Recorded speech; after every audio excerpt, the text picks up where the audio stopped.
Welcome once again to Get Moving TV here in Ventura. There's so many things that are hidden here in Ventura in terms of technology and arts. We really want to concentrate on science, technology, engineering, the arts, agriculture, mathematics. We really want to steam people up. We really want everything to be interacting with one another. And I'm quite lucky today to have Suzy Thatcher on Get Moving TV. So Suzy, tell me a little bit about, you're in Ojai, is that? Yes, I live in Ojai, and I just want to say I am delighted to be here today. I'm a special education teacher, and I work with 3rd through 6th grade, a special day class at an elementary school, Miners Oaks Elementary School. One of the things that I really enjoy in Ojai is theater, and I do a lot of local theater, and I sit on the Ojai Youth Foundation board and on the board of the Storytelling Festival, so my passion definitely lies in children and in theater, and figuring out ways to bring theater to children and bring theater to the children to theater and get them involved and give them opportunities to really express themselves, particularly students with intellectual disabilities and challenges and maybe that haven't had the opportunities and faith in them, the opportunity to grow and strut their stuff on stage. When we started, you came by our house to pick up a guitar that had been signed by Bonnie Raitt. Oh, how exciting that was, And yes. So, even touching that and knowing that she was there. And that was around a program that Eddie Taduri has. Eddie Taduri is a life changer. Eddie Taduri I met about 4 years ago at my elementary school through our Director of Special Education, Jackie Law. I said, I'd heard about TRAP. I said, just the little bit I know it's perfect for my classroom. How do I get it? She said, I'll introduce you to Eddie. You'll have it next year. And so I met with Eddie and I met with Jackie, and we set up times for him to come.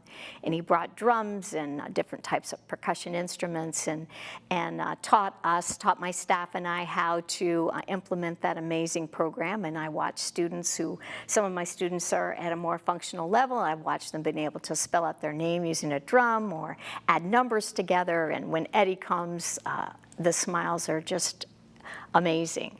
And so they love the idea, and so do I. Eddie is a really incredibly inspiring, humble individual who really has changed the lives of children and adults, and certainly mine. Well, when I met Eddie, he was everywhere but Ventura County. And so we really have worked really hard through Jackie Law to get the drums there. And it's not a drum circle, it's really, and what you learn is inclusion. And the drums kind of really help with that. Suddenly the other kids in the class go, ooh, you get to play with drums. And so tell some of your experiences with TRAP, which is the Rhythmic Arts Project. In terms of, they learn colors, they learn some problem solving, but it's so much about the social parts too. So the social part is amazing because one thing the students are allowed to do is be the conductor and stand up and conduct the rest of the students on the drums, and so they can raise their hands to maybe raise the level and lower their arms to lower the level. And so there's a sense of empowerment there and control there that is just wonderful to see. And they all want to have their turn to be the conductor, and they all want to have their turn to play first and set the tone, and then have the other students follow their lead. So I've seen some real dramatic growth with those kids with that program, and I know they love it, and they love it when I get the drums down and we have that opportunity to do it not only as a group but individually, because my staff have learned the program so they can pull the drum down. The speech therapist has been so excited about it that she pulled a drum down to her speech therapy room for when she's working with students, and our OT person too, who actually was one of Eddie's angels when he was in his healing process. Sandra Johnson was one of his therapists. And I think that's the point Eddie makes, is that he's got a curriculum, no, but it's more what people bring to that curriculum that really makes the difference. It's really exciting because there's so many different ways to use that program. And it's as individual. I mean, there is a design for it, but there are as many ways to use it as there are different students and different students' needs. So it's very creative, and it's always growing and developing. So we've talked a little bit about that level of drama, and it is drama when you have a conductor, and it is drama when you see someone who's so caught inside themselves and start to open up and look at Eddie's eyes never move, and his warmth and acceptance never move. He's wide open, and you can feel him make a direct connection with those students the moment he walks in the room. And when he engages with one student, everyone else disappears. You can see that he is totally engaged with that student, and that student is totally engaged with him. And I've seen students who don't always engage really easily just sort of fall into his eyes. He's a very safe haven for those kids. So you have other things you do with drama in Ojai. So I do. And so how does drama add into the lives of children? It's amazing what happens. And I'll tell you a story from quite a few years ago. I've been teaching about 30 years. And what I found, and I've been involved in theater for 40 plus years, many more actually, and used to take my children when they were young, and they'd be in the ensemble. When I was on stage, I met my husband on stage, so it's really been in my background a very long time. But I had a student in a resource class who was painfully shy, and she hardly ever said anything to anyone. It was a very difficult space for her, and I put together this little theater program with Shel Silverstein, and I asked her if she wanted to do the opening poem, and it was, magic bean buyers come in, and she took it home and she memorized it, and I dressed the kids up, they wear jackets or hats or whatever they felt comfortable wearing, and when she put that hat on and she memorized that poem, she absolutely stole, it always makes me cry, she absolutely stole the show. She was amazing, and her parents were absolutely knocked out because she hardly ever said anything to anyone, and then she was this phenomenal person when she was safe on stage, when she knew what she was going to say, when she had a costume and she could develop a character. And it was enchanting to watch. And so that was a pretty life-changing moment for me, because I always knew I loved theater, and I know how much my children enjoyed it when they were younger. As adults, they wouldn't dream of getting on stage, but at the time, they did really enjoy it. And then as I began to work more and more in special education, I began to just write it into my curriculum. And so recently we did a show a couple of years ago, a student I met who, when I first met him during summer school, would run out of the room or hide under the table. He had a lot of fears and anxieties, and he has been the star of the last 2 or 3 of the performances that we've done in our classroom. But again, with a script and a costume and that sense of identity, because he scripts anyway. He will often, he's on the autism spectrum, and he will often script from something he's on television or someplace else.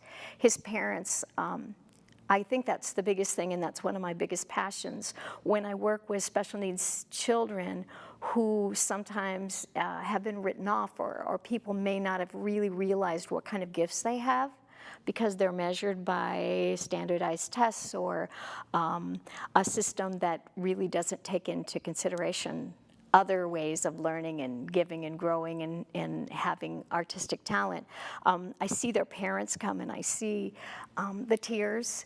I see the growth and the happiness and the pride that those parents feel in seeing their children perform. Ruby last year, or 2 years ago, she speaks 2 languages, Spanish and English, and she would just talk like this. And once we made her the queen of our King Bidgood, and the safari person in our other Rumpus in the Rainforest, again, costume, script. She didn't even need a mic. I mean, she was able to really project. So I know I went on a little bit about that, but that is a huge passion for me, to make those connections for those kids to get on stage. I felt it so strongly that I wrote a grant last year to the Ojai Educational Foundation, and they gave about $3,000 for us to put a brand new stage in at our elementary school, so that I can then take, I set it up with the high school teacher at the high school next door. He said they need feeder schools for their theater program. So we're going to take some of our students from the general ed population and some of our students from the special education population, and walk them over 2 or 3 times a week, and they're going to partner up with high school students, and they're going to learn skills, and then they're going to do a showcase so that their parents and people in the community can come and see them perform. And so that will be great for the high school students in their drama program. As they're learning, they're also going to be teaching younger students, and then they're going to perform together. So don't forget to donate to Ah, yes. the Ojai. Call me. We still need a calendar. Yes, we Yeah. still need we still need a curtain. They bought us a brand new. Yes, Ojai Educational Foundation. Yes, definitely, because they've been very generous. So as adults, I guess we should be wearing more costumes and being more on stage and enjoying our own drama and not losing what it sounds like we've lost in childhood. I think we do lose something in childhood. I think I've managed to hold on to a little piece of that, and I think the reason for that is because I work with young children, and because I'm enchanted by them, and I'm enchanted by their strength, and I am also inspired by how hard they work to overcome things that we as adults often take for granted, and particularly students that might have an IEP, or particular students that might have disabilities or challenges that we can't even imagine. So I am honored. It's like an honor to get to work with them and find opportunities for them to shine. So that is you asked me earlier what was my passion. Yeah. That is my passion, finding a stage for them on which to shine. To me, it's such a tool of inclusion, too, so that as the other kids see them, and now they can see them in bonds, and they're not afraid, they're not walking the other way, that absolutely. There's something social and something to talk about. It's huge. Now, I think one of the first things you and I ended up doing together, unfortunately we were ill that night, was this whole thing about concussion and traumatic encephalopathy. Yes. What's the name of the playwright who we? Christine Rosenstiel. And so, how did she end up thinking that this would be a good drama, something to bring across to the public? Well, she has a good friend back east whose son had struggled with that, and I believe that he eventually passed away. And Christine was very inspired by that and really wanted to do something about that and make her play meaningful. Mm-hmm. So the idea was to write that and find the actors, find an audience for that and to continue to hone that and put that together to help educate, to make sure that we protect our kids, because football is, it's exciting to a great many people, and it's sort of besides baseball, sort of the American pastime. And I know it brings in a great deal of revenue in our country, so it's big business. But we also need to make sure that we're protecting our children when they start to play, and maybe even more than helmets, and really take a look at how they play and what they need. So more than a hat. Yeah, well, it's such a struggle for the adults who have it. We've had Chuck Muncie was on our board at one point, and you can't get hit by 300-pound people and not have it affect you. And besides all the other injuries that he had. So, but it's also, you see how disabled they feel, and so really trying to minimize the feeling of disability, that they just have they're differently abled. And I really like that, yes. And then finding just whether it's theater, whether it's through art, whether it's through music or a combination of those things, outdoor gardening or some kind of outdoor design program or something in nature, related to nature. These are all really healing things, and I really connect the arts. I really feel that that's an art too, is the outdoors, and can be very healing in spending time there. The solitude and the connection to the earth and the sense of stewardship. And I think I went off on a little tangent, but No, that's where we're at. But when I have I'm 65, so I'm not sure how soon I'll have in my dreams, I have my own school, and I would teach all subjects, what they need to know to graduate through art and music and theater and outdoor education and gardening. Yeah, and Yeah. it's a great place to learn science, technology, and It's mathematics everything. as well. It's yeah. all there. Yeah. It's all there. You could put the textbooks, not that there aren't some really good textbooks, but they're not necessarily put out by the publishing companies for schools. But, you know, you could, reading literature, all of that. So do you have another program you and your husband were working on? My husband and I sit on this, the board of for the Storyteller Festival, and I know we missed that last year, and that's coming up here pretty quickly in September. And I brought some information about that, you know, hopefully we can share with people, because that's going to be a combination at LIBBEY Bowl and at the Ojai Arts. So At the building. what occurs during the Storytelling Festival? Well, there's a combination of things. There are storytellers that come from all over the country, and they come and they share their ability to tell stories. They'll be telling stories from all over the world. There'll be music.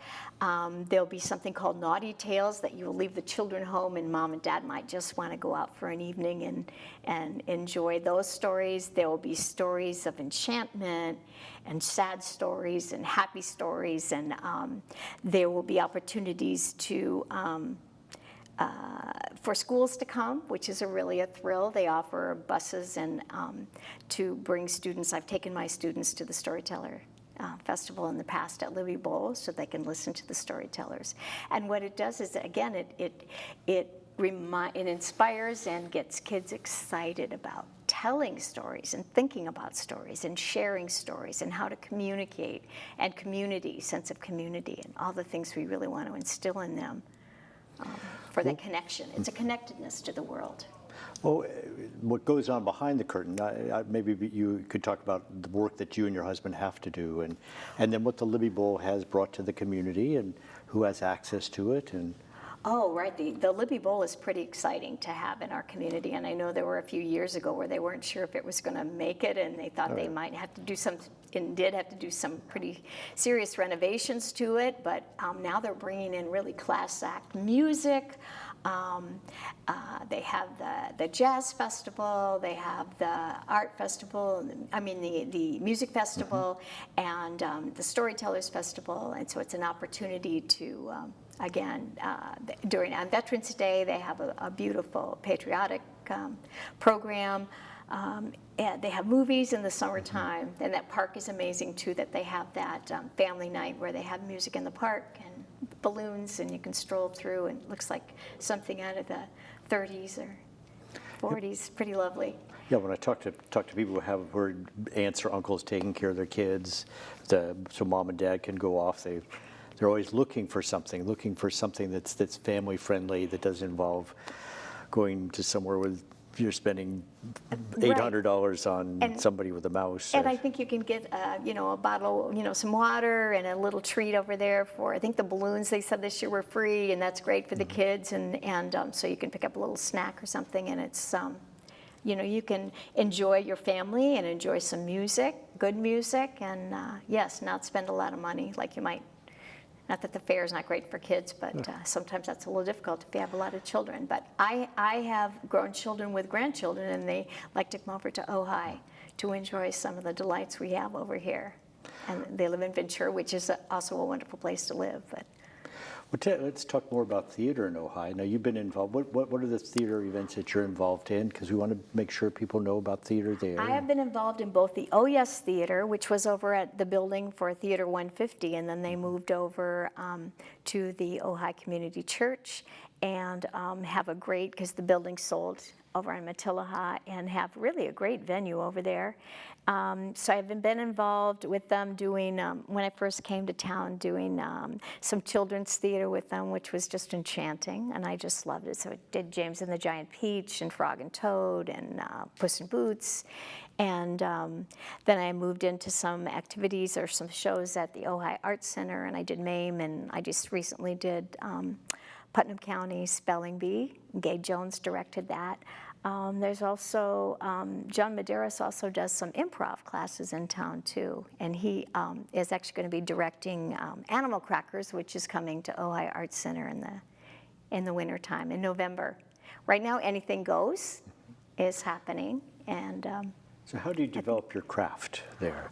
So Ojai is a place I planned on retiring there, and I guess I probably should get around to doing that someday. We've got Maybe you will, Zumba Doc. and all Yeah. kinds of Ojai art walk around to see artists in their homes. But so did you start on acting as a small person, or you came into it later in life? And did you take acting classes? I started singing when I was in elementary school and performing.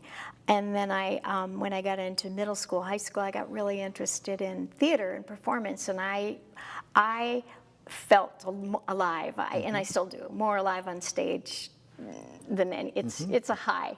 It's a drug. You put on your hat. Yeah, you put on your hat, and it's amazing. It's really hard to describe. No one would work as hard as an actor would work. Local theater, 5 shows a weekend, or 4 shows, and rehearsals every single night, and unless you really got something electric from it, and so it's amazing. So I started performing in drama clubs in high school. When I went to college later in life, then I minored in drama. But I really did, and I took every opportunity to perform, and I did some local television spots. I was living in Arizona, and looked for auditions. Did a little voiceover work. So I just looked for opportunities to perform and use. And I want to inspire, and I love the feeling of sharing when you feel the energy from the audience, and you go in and you start to perform, and it's sort of a give and take. It's very exciting. And again, when I'm thinking about those students doing that, I want them to get that. Feel the electricity. I want them to feel that, yeah, and feel alive and excited and about life. And so I want them to get what I'm getting from it. And maybe they do, maybe they don't. But I see it in their parents' eyes that something good is happening.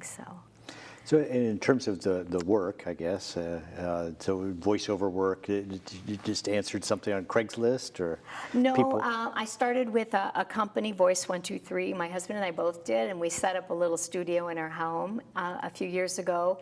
And I just started so that then I'd get opportunities to audition. So I'd audition for some things, and I got a little work.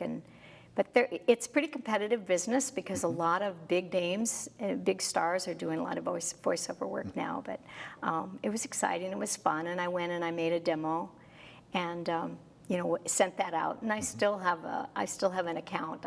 When we moved, we just didn't set up our studio. But yeah, I think it's a wonderful way to make an extra buck or two and enjoy yourself and hear yourself. Hear the commercial when it's done, and Fame, fortune to follow. Or maybe, yeah, and even if there's no fame, fortune to follow, it's that opportunity.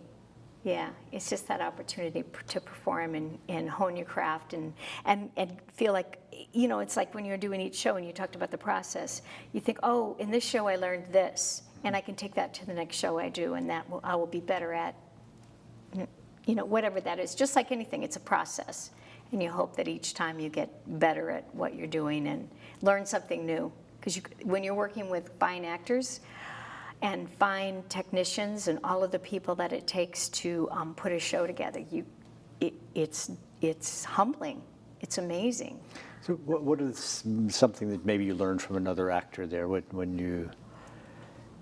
Let's see. I mean, I was just reading over Heath Ledger preparing for the Joker, and he's keeping a Joker diary, and he's looking at himself every day. Jared Leto trying to fit in Heath Ledger, all trying to figure this out. How do you get inside this person? Who is that person? So that piece too, getting your ego. Yes, that's some big things I've learned. Setting aside your ego to allow things to come through. And another thing I learned that was really important from John Medeiros, who I highly respect as an actor and a performer and a person, is that gift of being able to listen, to really not plan what you're going to say, not engage so much in talking and then just wait for another opportunity to talk, as much as really process and then respond to that. Really hear what the other person's saying, because that is really fine acting. So getting your ego out of the way, and although actors are known for having huge egos, I mean, that's part of it, right? But the other piece, the biggest piece that I've learned and really pay attention to, is that listening and really hearing what your partner, your scene partner, or your person you're performing with on stage is saying to you, and what they're saying with their words, what they're saying with their eyes, what they're saying with their bodies, and respond to that. So that's huge, and that's from, and that's improv, which is one of the hardest things I've done. That's harder than performing on stage or the script. Yeah. So, and then, so musicals are part of what you do as well? Musicals, So how do you memorize all the lines? We're coming up that's to so the end, crazy. but I just, yeah, oh my gosh, I don't have Memorizing no the lines idea. is really a challenge. And the last couple of shows I've done, I thought that I've noticed it's a little tougher to memorize, but I have these little processes that I use, and I record them, and I listen to them over and over again in my car.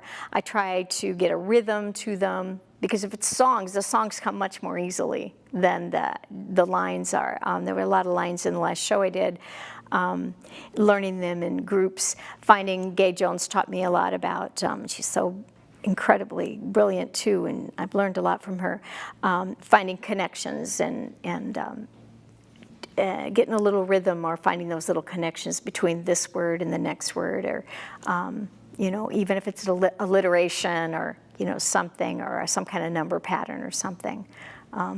So you've really got to